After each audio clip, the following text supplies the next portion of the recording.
Hey guys, what's going on? Steven back again.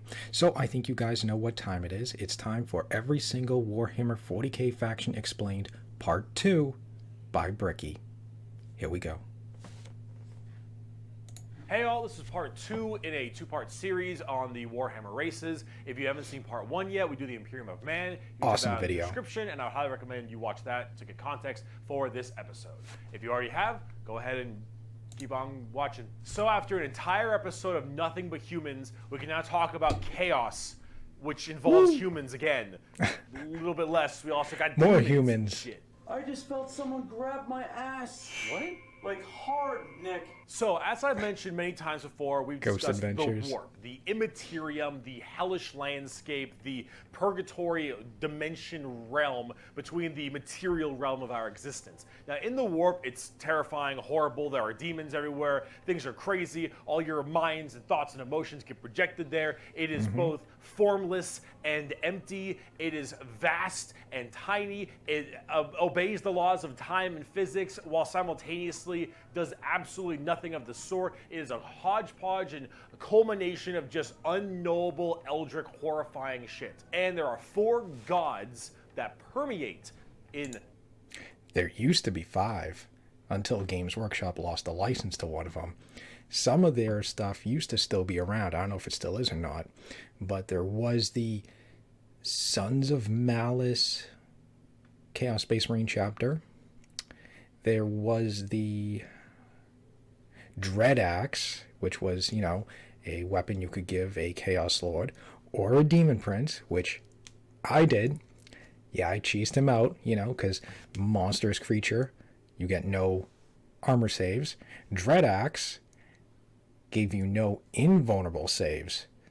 So you got no saves. Every time I attacked, it was just straight wounds.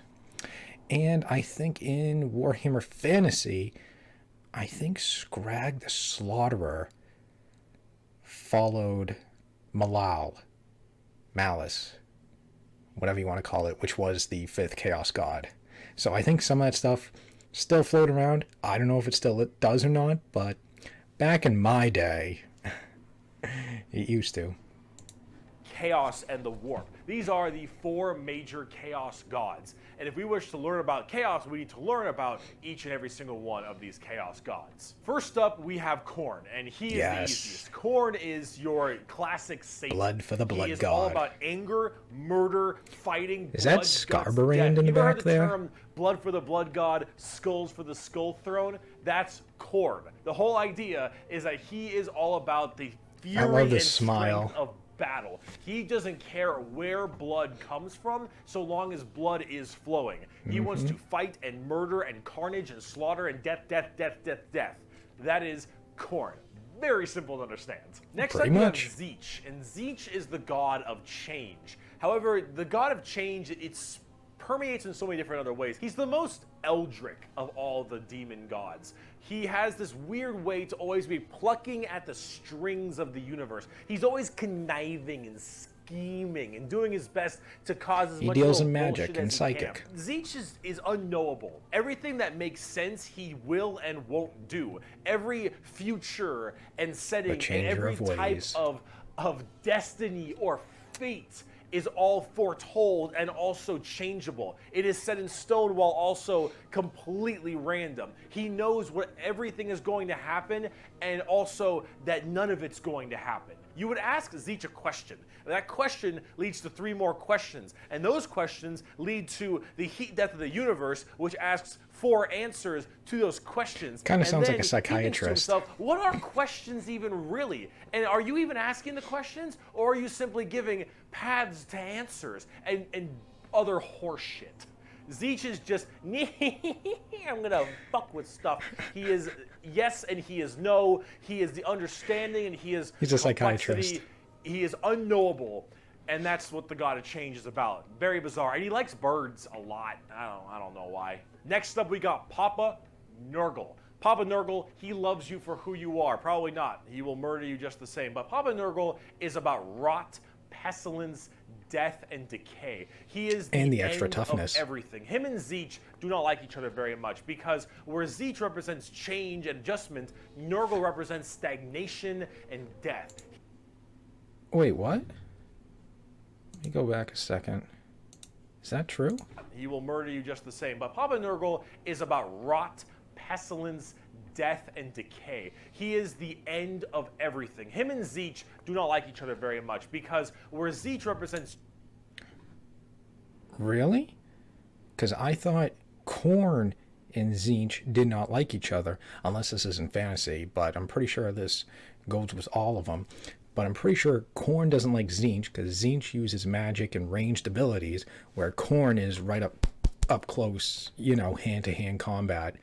And I thought Nurgle doesn't like Slaanesh because Slaanesh is all about beautiful and, you know, things like that. So I thought Nurgle doesn't like Slaanesh, Khorne doesn't like Tzeentch, unless things have changed. I don't know, but I thought that's what at least it was. Once again, things could change. Change and adjustment. Nurgle represents stagnation and death. He is all about miasma and pestilence and large bloat and pus and organs and people just being sedentary, sloth. He is the idea that everything will rot and decay and die. Nothing is certain besides decay and death.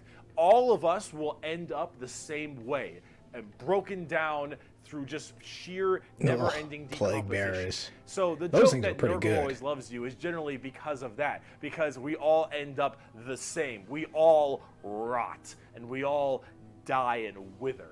That's Nurgle, and he's got a general theme of course, pestilence and different kinds of diseases and sickness and things of that nature. That's generally Nurgle. He's pretty easy to understand as well, and he chonk! Finally, we have the youngest of the Chaos Gods, and that is Slaanesh, also known as the Prince of Pleasure or the God of Unspeakable Excess. Slaanesh is generally referred to... See, I thought that's why sex, Nurgle doesn't like but Slaanesh. It's not only sex, it's just that's a good avenue if you want to make stuff.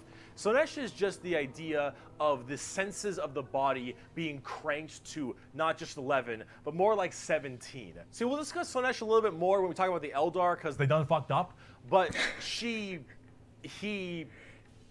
it, or whatever, is mainly about just the excess of emotions. And therefore, sex is generally a large part of it. However, it's mostly pain and torture.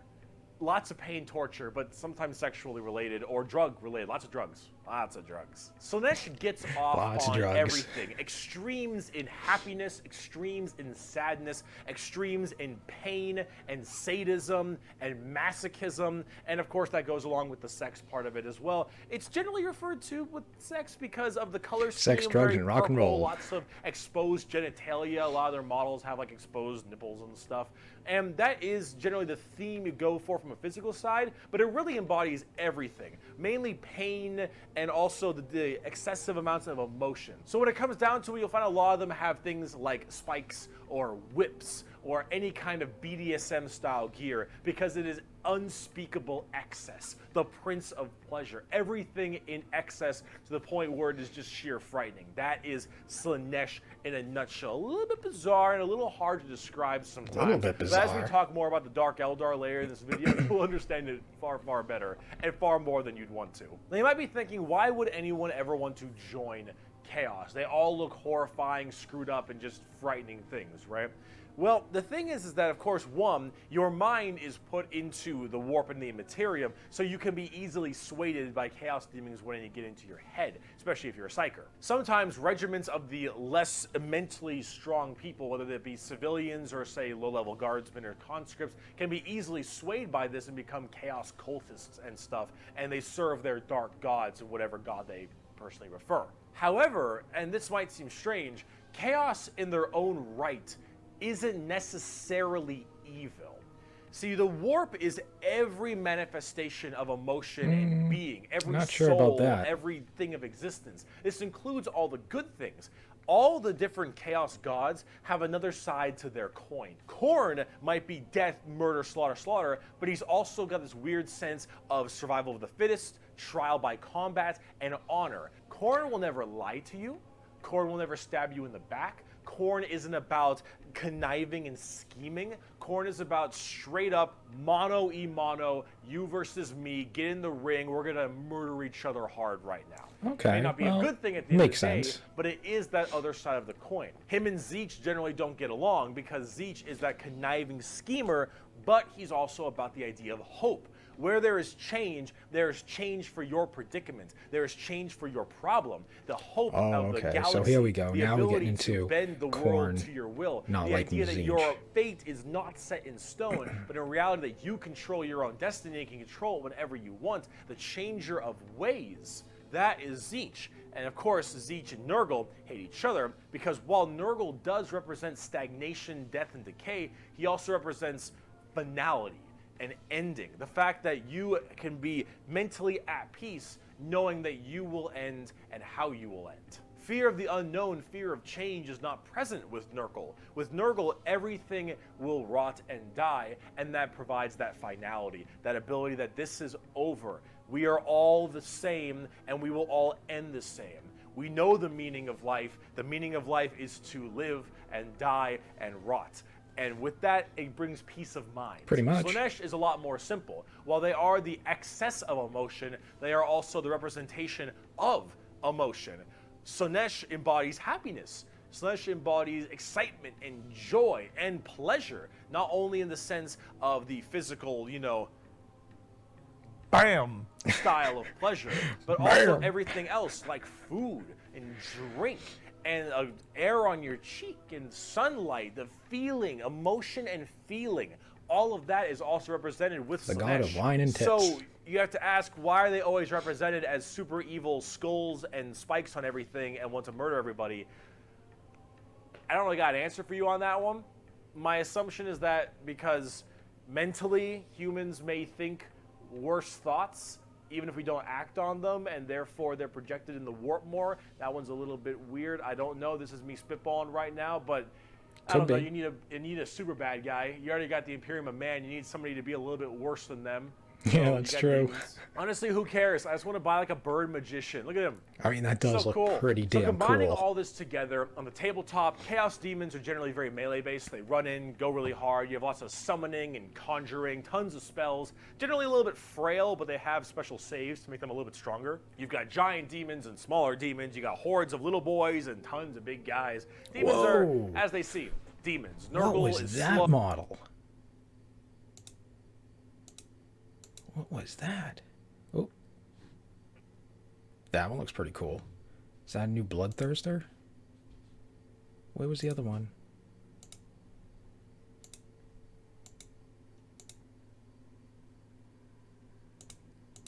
Ah, damn, I can't find it. Ooh. There we go. What is that? Is that a new Bloodthirster model? Because that looks really cool. That looks awesome. And tons of big guys. Demons are as they seem. Demons. Nurgle is slow. Khorne is super scary in melee. You've got Zeech, who are far more into psychers and spellcasting, and then Slaanesh, who is all melee, really, really, really fast, but squishy, but in lots of hordes of tons of melee and pain damage, of course. So overall, the demons are a huge part of 40k and a massive threat to almost every single faction, with the exception of a couple. However, the big part about demons is also transferred into the other 9 Primarchs we didn't talk about, which are the Chaos Space Marines.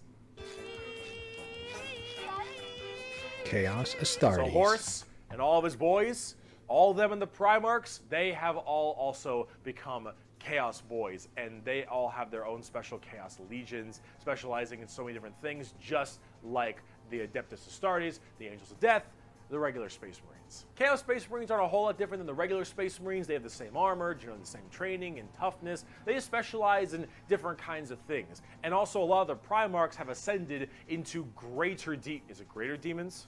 They're demon primarchs at this point. Gigantic, horrifying man-demon hybrids that are pretty awesome, if I'm going to be honest. They look really, really cool. I mean, they but do them look really and cool. their associated legions that they are a part of are all kind of going out there and causing a large ruckus for everyone else. Considering the raw strength and firepower of a legion of Space Marines, imagine that entire legion just converting to chaos and immediately fighting you. It's generally pretty horrifying. There's a lot of them, so I gotta write them down. But you've got the Emperor's Children with Primarch Fulgrim, loyal to Slanesh. These people, they are some messed up people. They're just sensory overload, tons of drugs, that is pretty tons freaky. of torture. And I think Fulgrim is a demon Primarch right now, and oh god, I am terrified to see what that man looks like, at least on the tabletop, because Emperor's Children are not good people. You've got the Iron Warriors, which are kind of like opposite of the Imperial Fists, with Primarch Perturabo, I believe is his name.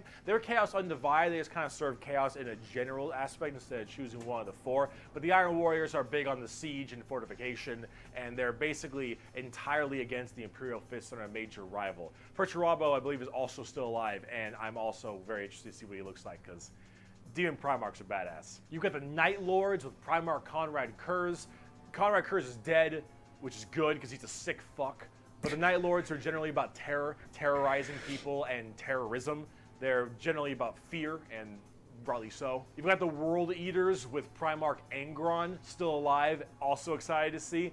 Angron, if you think you've known an angry person, Angron is the angriest son of a bitch you will ever know. Angron removed parts of his brain that didn't make him angry, so he could be angrier. Angron. Fucker's mad. Damn. You've got Death Guard with Primarch Mortarion. They actually have their own special codex and their own major army on the tabletop. Mortarion himself is actually one of the models, and look That at is him. a really Look at awesome him. looking model. It's so cool looking. Of course, Nurgle based, obviously. So very slow, but very That tanky. is super You've got the cool. Word Bearers with Primarch Lorgar. Lorgar is, I believe, still alive. I don't know what's up with him at the current moment, but the Word Bearers are generally the people who caused all the major problems in the beginning. At least I blame them for it. They're little assholes. You got the Black Legion with Primarch Horus. Get fucked, nerd. You've got the Alpha Legion with Primarch Alfarius I play Omegon. Black Legion. Chaos, I think. And then finally, you've got the Thousand Sons with Primarch Magnus the Nerd. The Thousand Sons also have their own Magnus book, the just for Nerd. Death Guard. Magnus is also a tabletop Whoa. model. He looks super cool, as you can tell. And they're all super heavily That does Psyker and look kind of awesome. Egyptian themed. They look pretty neat. But overall, with all of these Chaos Space Marine factions, you can play as a lot of different ones, but the main ones that you can really work at are standard Space Marines, Chaos Space Marines, as well as the Death Guard and Thousand Sons, as they are the most fleshed out, especially on the tabletop at least. See this right here? This is a really good way to describe the Chaos Space Marines. What the thick-headed fools with their broken corpse of an emperor fail to understand is that not only can they never defeat us, but they cannot hide or flee or shield themselves from the triumph of chaos. They are finite and we are unbound, undivided. They must not err, or they shall fall to heresy. All who fall join our cause. Every imperial fool who dares to open his eyes is a willing recruit. They strive merely to hold back our fury and might, and it consumes them. Thus, you can see chaos is inevitable. We lurk not only beyond their grasp and at their gates, we lurk within the darkness of their souls, on the tip of their tongues, in their tortured dreams. We are them, but freed from the shackles of ignorance. We are them, grown strong, evolved. We are them, but so much more. As hardcore as that quote is, the saddest part is they're mostly right. Chaos is basically unkillable.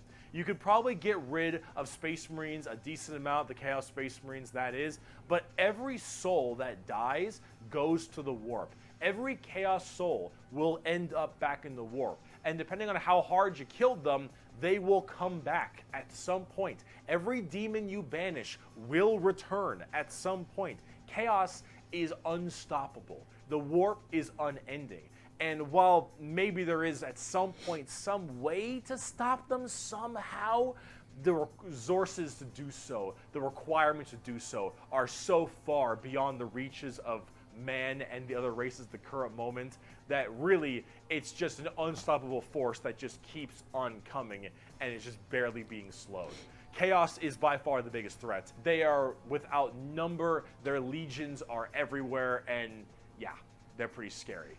So, I promise, we're done with humans now. Let's talk about some Xenos. Ooh, the Eldar. So let's talk about the Eldar, or also known as the Eldari, which are a super hyper-specialized and very technologically advanced race of, well, elf people. They were, as well, responsible for the creation of Slaanesh, the newest demon god. How'd they do that? Debauchery on a world-ending scale. See, back in the day, it was just Khorne, Tzeentch, and Nurgle. And the Eldar are very, very ancient. Millions of years. These Eldar, however, have a bit of a sensory problem. You know, every kind of pain or feeling that you have is a little bit amplified compared to the normal. However, with Eldar, as their race advanced so excessively, and they became so self-reliant, and everything became so easy, there was no requirement for food production anymore, there was no shortages, everything was basically done. Everyone was so comfortable, and that comfort breeded this weird sedation. And that sedation so they got a little too comfortable. For more and more debauchery. Debauchery!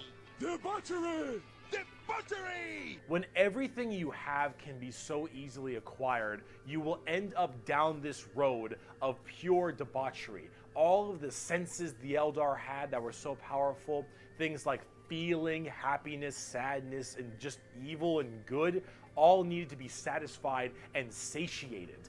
And the desire to satiate these senses grew more and more with worse and worse debauchery. It started off with things like sex and drugs becoming so much more rampant because these are the first things you generally turn to when requirements for living are so easily accessible. It would get to the point that made Sander Cohen in BioShock look sane.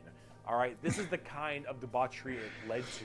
It was constantly satisfying and satiating these sexual and sadistic or masochistic fantasies that only elevated and elevated. And this was species-wide. People started going down darker, more depraved, and more violent paths. Oh, that's as a time really went on. cool looking However, picture. some people didn't entirely take to that. Some of the Eldar were looking at this depraved species that they had become and said, no thanks for me, dog, I'm good. And they bailed. These are the Craft World Eldar. They left on these giant continent-sized starships called Craft Worlds. They believed in learning the old ways of the Eldar and pushing away from this depravity and debauchery and going back to their main roots. And so they would segment themselves on these giant craft worlds far in the outer reaches of space. They even had this thing called the Webway. Remember what we mentioned about warp travel with the Imperium? Well, the Eldar had something way safer called a Webway.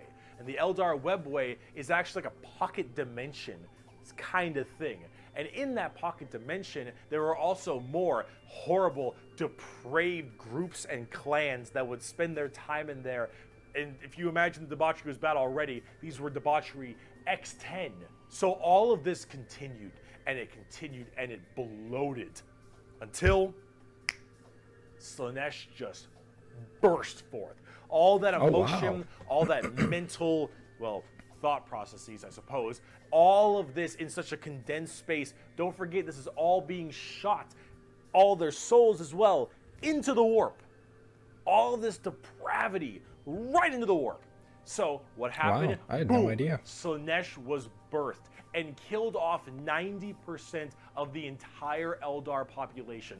Untold trillions had their souls ripped from their bodies and their actual fleshy bodies devoured by Slaanesh demons. Damn. The entirety of the Eldar race was eaten alive and their souls consumed to the Prince of Pleasure.